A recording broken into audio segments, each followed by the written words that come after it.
L'idée insensée d'Éric Breteau, c'est d'arracher des orphelins du Darfour.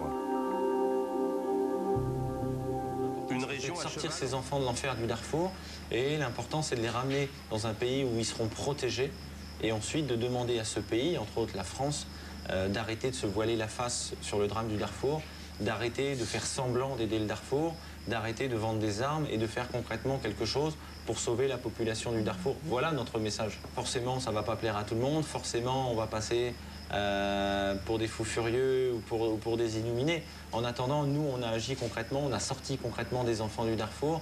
Et si toutes les organisations qui se disent humanitaires faisaient la même chose, on sauverait beaucoup plus de vies aujourd'hui.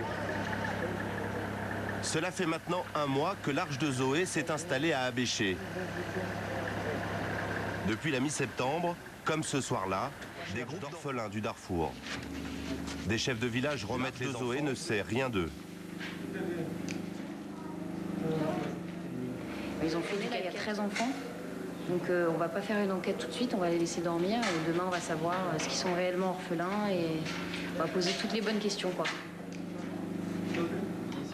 De retrouver l'état civil. C'est toujours compliqué. Je crois que là, c'est peut-être une des rares certitudes qu'il y a beaucoup d'incertitudes. En fait, l'équipe qu'on a envoyée, ils ont communiqué avec des chefs là-bas, des chefs de village, dont 2 sont ici, sont venus nous raconter l'histoire des enfants. Mais celui il est là-bas. D'accord. Et lui, il est... D'accord, c'était une autre femme, c'était une autre épouse. D'accord. Où sont les parents, là?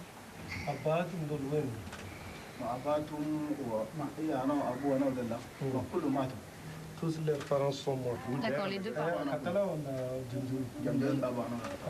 Leur père, c'est Djandjoul qu'ils ont tué. D'accord. Les mères, ils ont bombardé dans un village avec l'argent, ils sont trouvés là-bas. D'accord. Donc le père est mort en premier? Oui.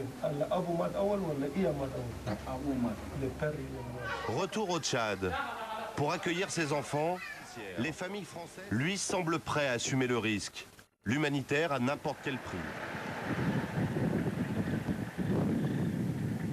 Pour Émilie et les autres, il ne reste